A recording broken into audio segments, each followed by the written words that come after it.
And welcome once again and back to Stu Ham Productions Presents J&M, Solve the World.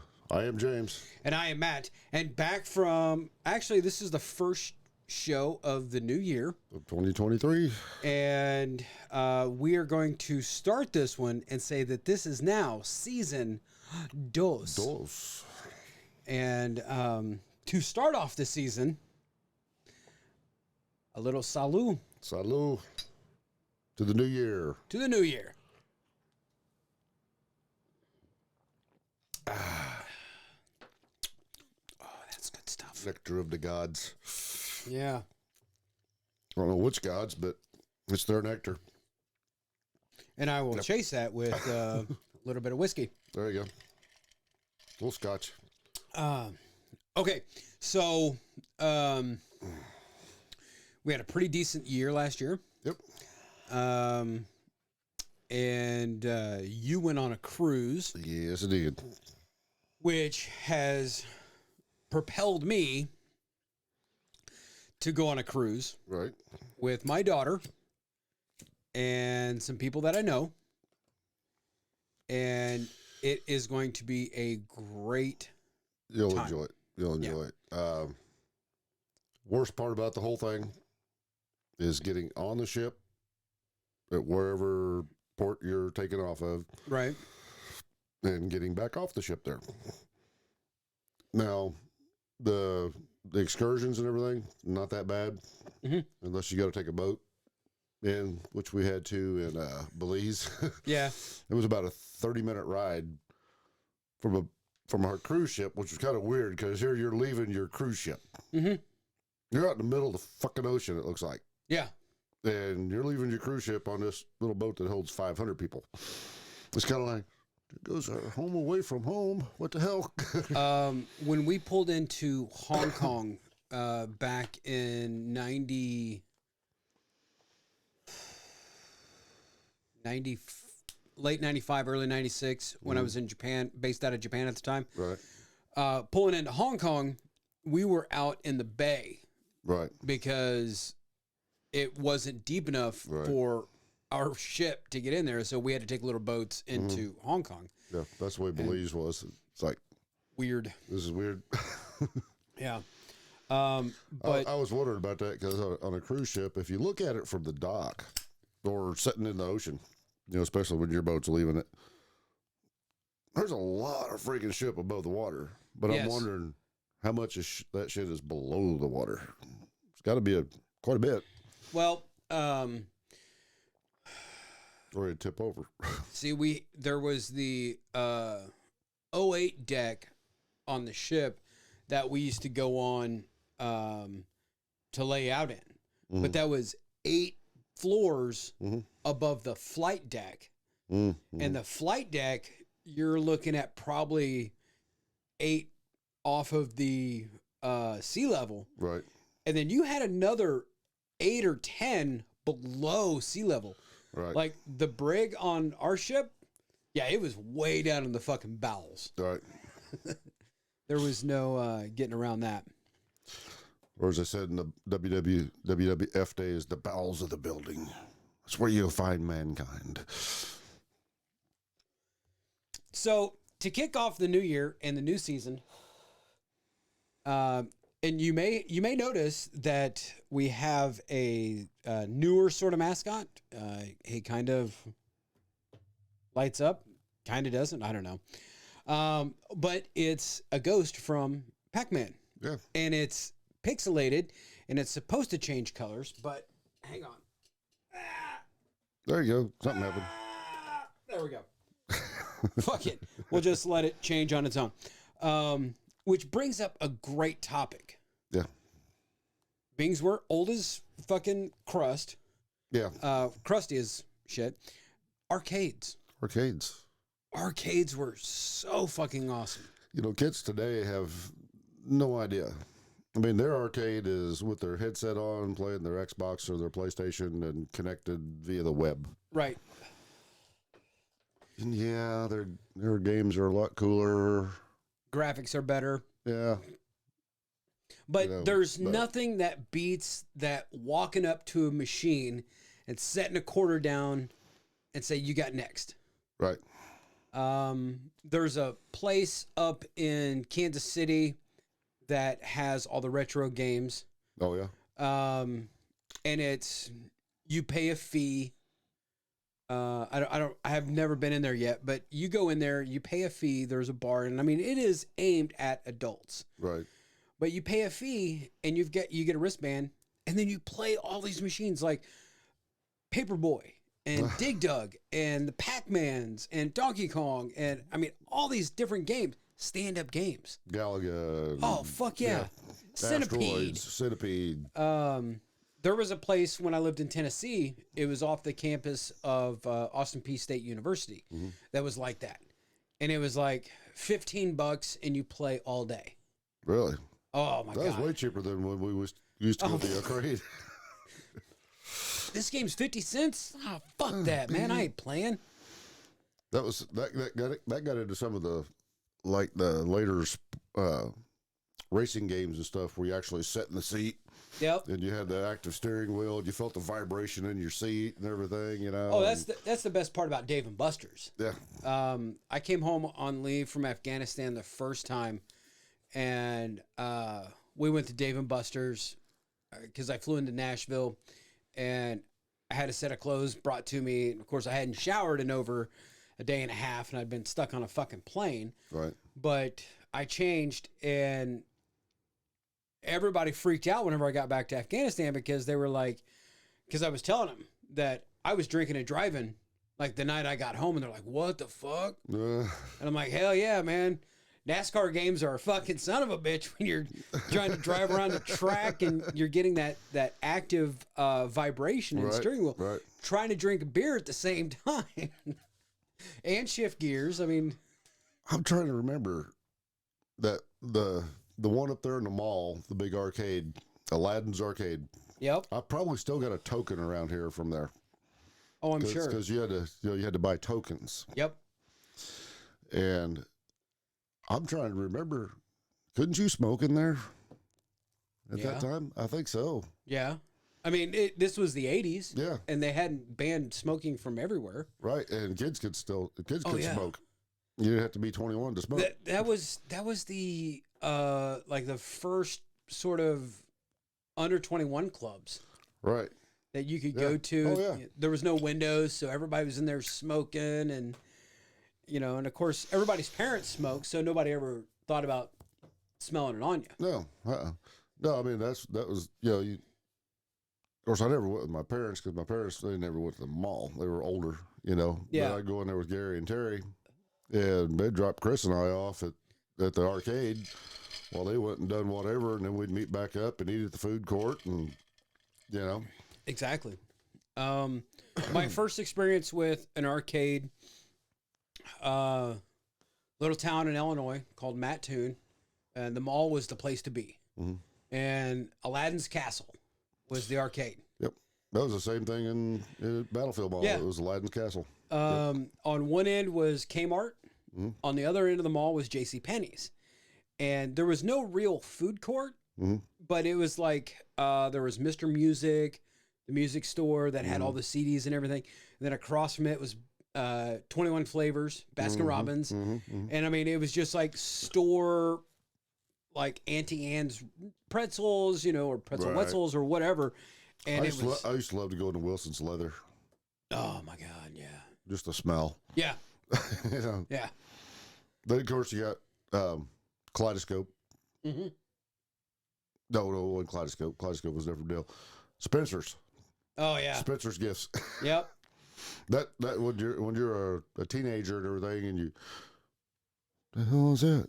They had a few dildos and shit. Yep. Remember that? They had the lingerie with the women that looked all fucking hot because it was so funny because back then you could get somebody to buy you cigarettes but you never thought about asking anybody to buy you a porno mag. Right. Or you never thought about getting. Well, you found your dad's stash, you know, and you and your buddies would be like, "Hey, check this out." You know, you sneak off to the treehouse or wherever, or out in the woods somewhere and look at dad's pornos.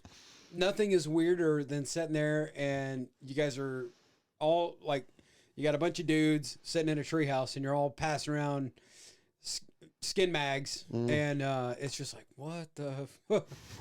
You're looking back on it, it's like, that was a sausage fest. What we're doing here?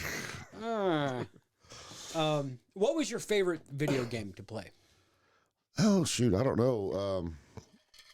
Of course, asteroids and all that was big. I never found it was just button pounders, you know. And Yeah. moving the stick and like say Galaga, Centipede. I liked Pac-Man. I never was worth a shit at it. I went to a buddy of mine's house. He'd got an Atari 2600. Yep. Yeah. Had the faux wood grain on the front of it. Yeah. You know, you had your little, you know, there's a joystick and a button. Yep. And I went over there one time. He's like, "Yeah, man, I got Pac-Man, everything. Come over." All right. So I came over there. I took my turn, and I died by one of them fuckers pretty quick. Yeah. And he got on it, and was like, "Oh, this fucking sucks." Because he played for like an hour before it was my turn again. Yeah. You know? Well, I mean, it's like going over to somebody's house that had a pool table. Mm-hmm. Okay, they're always playing, so they're practicing, and you show up, and they're like fucking like you. They may allow you to win the first game, and nobody's calling their shots, Right. except somebody that owns a pool table because they're always playing. Right. Son of a bitch. But yeah, I mean, there was an NFL game back then, but it sucked. Oh yeah. I mean, that was the bad thing about that. You couldn't play like a whole game, an NFL game. Yeah. Because it was on time, and you'd have to just keep pumping more quarters in if you wanted to keep playing that. But what was that? But the Pac-Man and those other games, as long as you didn't die, you kept going. Oh yeah. I mean, if you were good, you could play for a long time on a fucking quarter. My favorite game to play, and even today, if I could find it on a stand-up arcade game, I'd fucking love it, is Gauntlet. Oh, yeah. Because you could choose the warrior, the mage, the elf, you know. And then you, like, when I lived out in Phoenix, my older brother got an Xbox for Father's Day. And one of the games was Gauntlet. And it got to the point to where we were not allowed to play that game unless we were together, because we had gotten like so far into the game. And when you're playing two players, you can only go so far before the game itself automatically pushes the other player up. Oh yeah. So it's just like, meh. Yeah. But yeah, I mean, that was Also, that was my favorite. Of course, you had Frogger. Yeah. Yeah, Donkey Kong. Track and field. Track and field. Yeah. Spy Hunter. Spy Hunter. Yeah. The first car game I remember, and it was a stand-up. It was Spy Hunter and Pole Position. Pole Position. Yep. Spy Hunter. There was no, but it was a pedal, a steering wheel, and a shifter. But yet, if you picked up a gun, it constantly shot, and you're just like, and you're like, yeah, this is awesome. And then you're trying to line up just right to get into the back of the truck to get the upgrades. Now this one, I don't remember this one at the arcade, but at Pizza Hut in Buffalo they had it, and it was a shooting game, and you were like a cop. And you'd go into different scenarios, and like an old lady would pop out, and you're like, oop, nope. Or a bad guy holding a hostage was hold out, and you'd have to shoot that person, you know? Yeah. It was kind of like Duck Hunt, but. Well, they had the game for Nintendo, and it was called Hogan's Alley. Okay. Yeah. And you use the same gun as you would for Duck Hunt. Right. And you you know, you had the four windows, and they would turn around, and you'd have to shoot the bad guy, not the hostage, or the other cop or some shit. Yeah, kind of like Will Smith in Men in Black. Yeah. Well, why did you shoot? Well, that little girl Shady, she's got a weapon and everything. Why did you shoot the alien? Because, man, he's just lost. He's just working out, man. I mean, he's sitting there just trying to do. I mean, but this little girl, a white girl in this neighborhood with a physics book. Yeah. Some shit's shady right here. Yeah.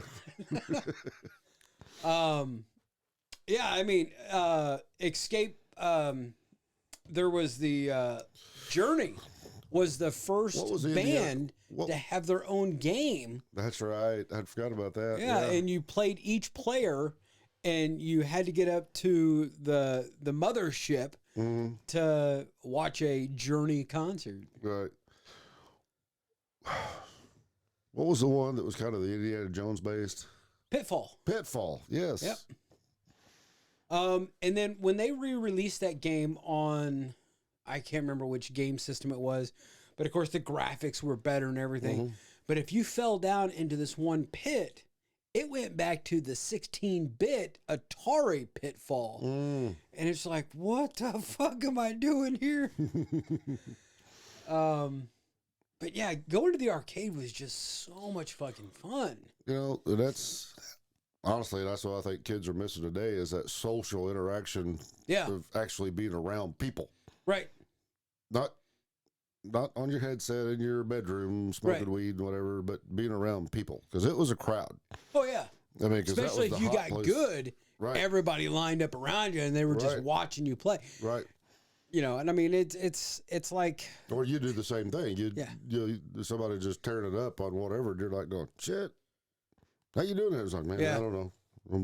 You know, they're just sitting there hitting buttons. Yeah. You know, the Mortal Kombat games, the Street Fighter games, where you're just like. Of course, we left there, and we always went to the tape store. Yes. And bought music, albums, tapes. CDs were the long cardboard cartons. I remember going before CDs were a thing. Oh yeah. Yeah. But I mean, when I was freshman in high school is when CDs became like they were the new thing. Right. But there was only like they weren't as widespread as they are today. That was when a CD player cost you about $400 for your house. Exactly. And a CD would run you about $25-30. Right. But a cassette was only $10. 10 to 15, depending on the artist. Right. Yeah. And I mean, you could actually walk with a cassette with a Walkman. Oh, yeah. And not skip, whereas you do the same thing with a CD player. And, right. Yeah, I mean, people worked out with their Walkmans. Yeah. You know, with the cassette tape in there. Or I actually won one during we had a fundraiser for our senior trip. We sold magazine subscriptions. And I sold enough magazine subscriptions that I sold more than anybody else in my class, which just surprised the shit out of me. I just came out in the neighborhood out here, you know. I think I sold 24. Yeah. And I was a top seller. I paid for my senior trip, and I won a Sony Walkman AM/FM cassette player. I still have it somewhere. Damn. Yeah. And that some bitch went on the senior trip with me. I mean, you can listen to the radio a long time, but the tapes you better bring batteries. Oh, yeah. Yeah. God damn, man. In fact, when I worked at Bill Roberts back in the early 90s, I still used that. You know, you had the over-ear little pads. Yep. The little orange pads. I had, in the top drawer of my first toolbox, top couple drawers, I had cassette tapes. And I'd put them in there, and you'd be listening. Well, I guess all of a sudden, you'd be like, and you're like, shit. Put new batteries in, you know. So I had another drawer that had batteries. Yeah, and that was long before there was the NiCad batteries. Oh yeah. I mean, we're just talking the regular old Duracells and Energizers back then. Yep. And I mean, shit. I think it took, if I remember right, it took 4 AA's Sounds about right. You know, Because the, I mean, the big I had a friend of mine. Yeah, I had a friend of mine, Sean Nash. Shout out. He had one of the boom boxes back when we were like freshmen in high school. Yep.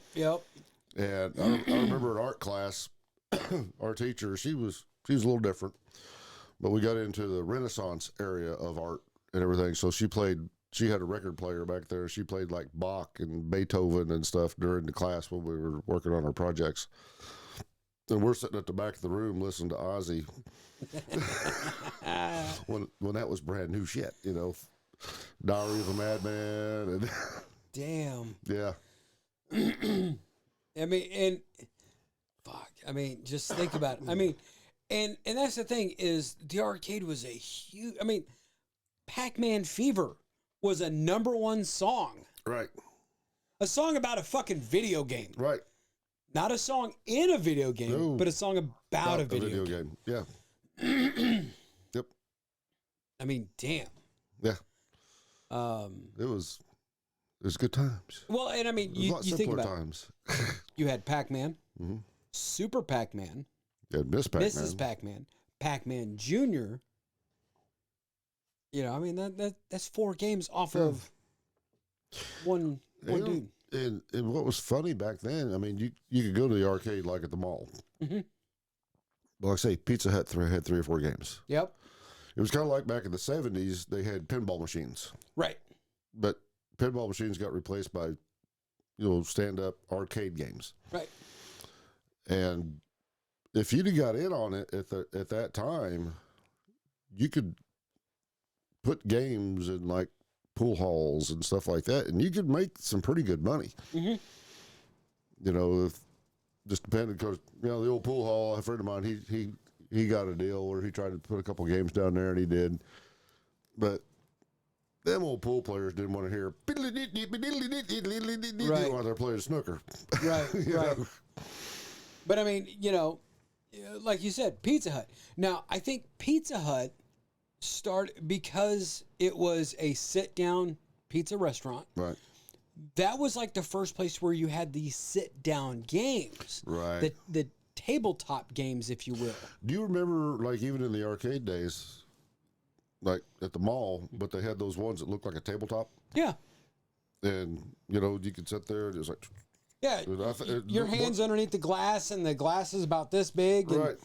you're playing, and then you die, and then the player across from you has the same controls. They're over there, and the playing field turns around. Yeah. And yeah, I mean that was, Yeah. but it was only like, I'm wanting to say it was only the Pac-Man games. Pac-Man, maybe Donkey Kong. I do remember Donkey Kong being that way. Yeah, I can't remember. Maybe Frogger, too. Yeah, maybe. Yeah. Like the original. Asteroids had a game like that, too. Yeah. God, I can't even remember the actual. I think it's Konami, or something like that. Something like that. I don't know. I'll figure it out and I'll put it right up here Right. because that's what we do when I figure shit out in post production. I put it right up here, so we don't look like we're total fucking idiots. Right. But I mean, shit. I remember Paperboy. Right. You had like the BMX handlebars Right. was your thing, and you press forward to go faster, and it had the buttons for pitching your newspapers. Right. And you had the dog you had to outrun, and cars, and I mean it was a great game. Right. The thing with Centipede that sucked, if you didn't know how to do it, because it had that ball. Right. And if you rode that ball too much, your finger gets pinched. Right. Right. It was just like, son of a bitch. The movie theater. Oh, yeah. Up there in Illinois, where I grew up, Cinema 3. They had a small section with video games. Right. Oh, yeah. Yep. I mean, you saw video games everywhere. Right.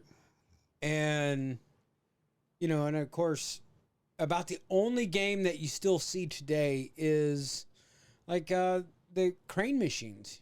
You see them all over the place. Right. And I think pinball machines are making a little bit of a comeback. And I mean, yeah, you'll see a few of them everywhere, you know. well, and they're constantly coming out with new ones. Right. But bands are really getting into the pinball machines. The graphics are so much better. Like Guns N' Roses has a pinball machine. Of course, Kiss has a couple. AC/DC has a couple. Of course, I remember in the Rocky movie where Paulie goes in, he's all drunk, and there's the Rocky pinball machine. Yep. And he throws his bottle into the pinball machine, you know. What that pinball machine is worth today. Oh, fuck. Jesus. You're a bum, Rock. You'll always be a bum. You're Adrian. I'm better. No, we did it. I just watched it again the other night. Okay. Does it really matter? The son of my son being born. This is the greatest day of my life. You're Adrian. Okay, now you got me thinking. Yeah. I'm almost thinking it. He said, I did it. Yeah. But and it's funny because Adrian, she had that role in at least I know of the 3 Rocky movies. She was in 5. Okay. 135. And then in Rocky Balboa, she was dead. She had died of women issues. Okay. Okay. Yep. Oh, that's right, because she wasn't in Creed. No, she was when he done Rocky Balboa in 06, I want to say. She was not in that movie. He had the restaurant and everything called Adrian's. Yeah. Yep. I know they just did a like they were at the same function or whatnot, and somebody took a photo, and they did a side by side comparison of them on the set of Rocky and then them now, and yeah, I mean it was cool. Tell you, Shire, and she, you know, and she was in the, I want to say the original Godfather. Yeah, she played opposite of Carlo Gianni Russo. Yeah. The Hollywood Godfather, My Life and Times, and the movies and the Mob. But she never, I mean, and she was in some other stuff, but she's known forever as Adrian. Yeah. You know? Oh, yeah. Yeah. And in fact, she wasn't a bad looking woman. No. You know, in the first Rocky, they had her dressed up in all the frumpy clothes and the horn rim glasses to make her look that way, you know, but she was actually... What director? She was related to him. Francis Ford Coppola, I believe. Yeah, I think so. She was one of the kind of like Nicolas Cage, but he didn't want to work off the Coppola name. Yep. And that's a freaky guy right there. Yeah, a little bit. Yeah. But anyways, I'd sit down and have a drink with him. Oh fuck yeah! Because I guarantee he's got stories upon stories. He's invited on the podcast anytime. Nicholas, if you're watching, anytime you want to be on this podcast, just message us. We'll get you on, buddy. Yeah. No questions asked. We'll make it happen. We'll talk about whatever the hell he wants to talk about. Yeah. National treasure. Conspiracy theories. What do you want to talk about? Yep.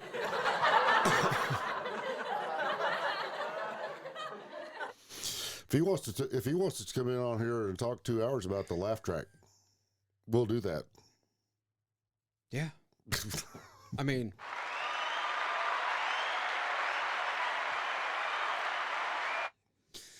because Nicolas Cage is a national treasure. Mm. Yeah. Okay, movies that are based off of video games. Tron. Tron. That's the first one that popped in my head there. Was it based on a video game, or was the video game based on the movie?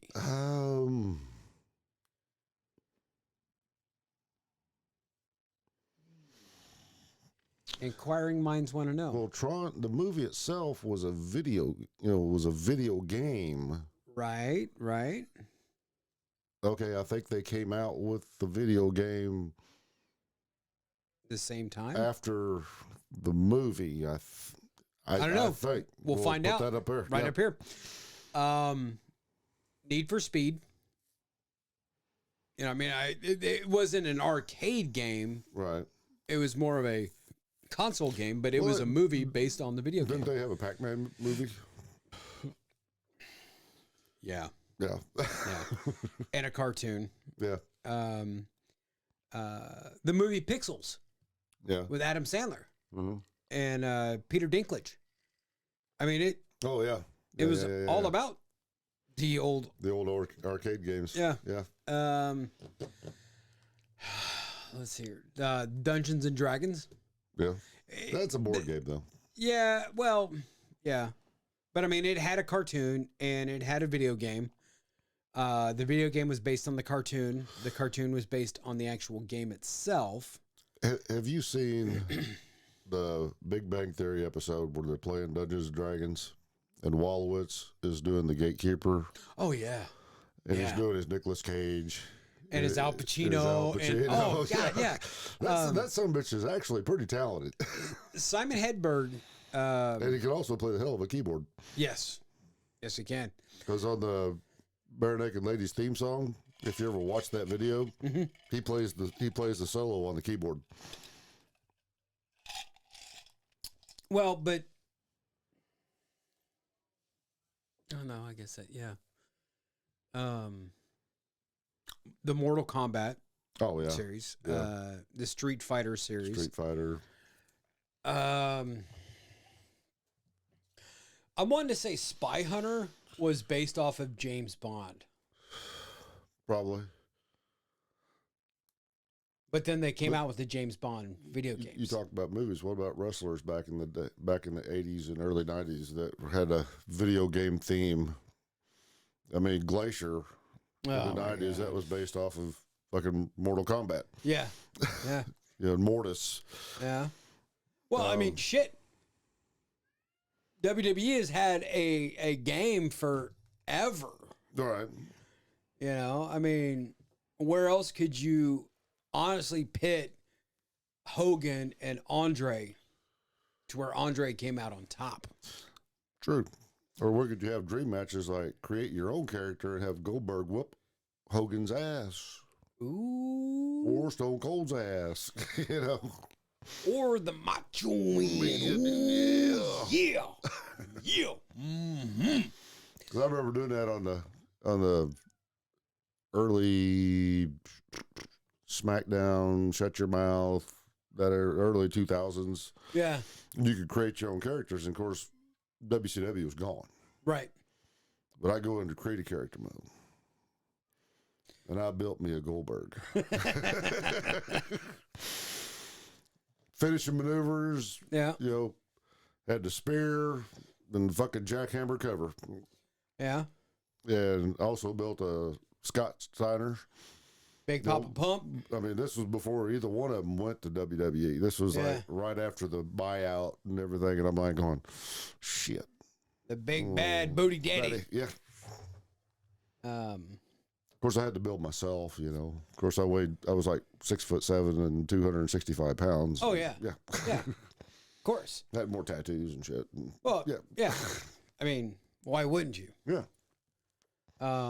It's just like in Guitar Hero, create my own character. Mhm. Yeah, it was always fucking Dimebag. There you go. I always created a fucking Dimebag character. The camouflage shorts, you know, the shirt, the tattoos, the pink beard, the long hair. Right. The only thing that I couldn't get in the game was that Dean ML. Mm. No matter how much I tried. So what do you have to play a strat? No, I ended up like getting like he would play a V, Oh, okay. more like a King V. Oh, okay. But I could never get that ML style. Yeah, you should have got a BC Rich Warlock. Warlock or a bitch or something. I don't. I Or did think they have Guitar Hero only had like contract with Fender, Jackson, and Gibson. Mm. Because Zach Wilde was one of the main characters, and of course he played this Les Paul. Could Tom you, Morello. Could you paint your guitars? Because you could have done a Kelly. If they had a Jackson, you could have done a Kelly and put some lightning bolts on it, and it would have been close. No, I think Guitar Hero 3, it was Gibson and Fender. Because Slash and Tom Morello were the big ones there. Right. And, of course, Slash plays the Les Paul. Tom Morello plays a Strat. Right. And then it was Guitar Hero World Tour that you actually got Zach on there. And, of course, he played his Bullseye, the Grail. But, yeah, I mean, nothing was better than going to Dave & Buster's now. It's cool, but it's nostalgia. Yeah, but I mean, it's not the same, right? Because you're swiping the card, and it's not You're the not same. pumping quarters into it or tokens, Right. and Well, and they don't have the old school games. Like you could play Guitar Hero at Dave & Buster's. You know, you're lining up 8 people on like the NASCAR game. And you're all racing head to head, or the motorcycle game, or the big rig game, or whatever. But it's just not the same. And more people are playing like the token oriented games, to where you put in your token and it's got the bulldozer and it's pushing the tokens or anything. Oh yeah, or you got the big spindle and you're like, Wheel of Fortune. One thing whenever it was me and Pip and Chris, when we played up at the Rock and R and stuff, well, we ended up going to the Mud Puppy, which was a strip bar up there. And fucking Pip spent his whole time in the entryway. You walked in, and they had one of them quarter machines where you drop your quarter in. Yeah. And the deal comes down and pushes. Yep. And if it pushes off a bus, you get them, right? That's where Pip said. Chris and I and Ann went in and looked at the naked women. Pervert row, looking at titties. Exactly. I mean, might as well. But, we was there, I don't know, 2-3 hours. This was after we played. Was there a couple hours and went back. There was Pip still sitting there pumping quarters in this fucking machine. I was like, dude, there's naked women over here, right? Oh, yeah, I know. Okay. Shout out, block me off of Facebook. Yeah. Well, on that note, I think that's a great time to finish off the whole arcade thing. But until next time, you've just watched another episode, actually the new season, first episode of Stu Him Productions Presents J&M, Solve the World. I have been James. And I've been Matt. And until next time, you keep one fist in the gold, one foot in the gutter, and we will be seeing you. Peace.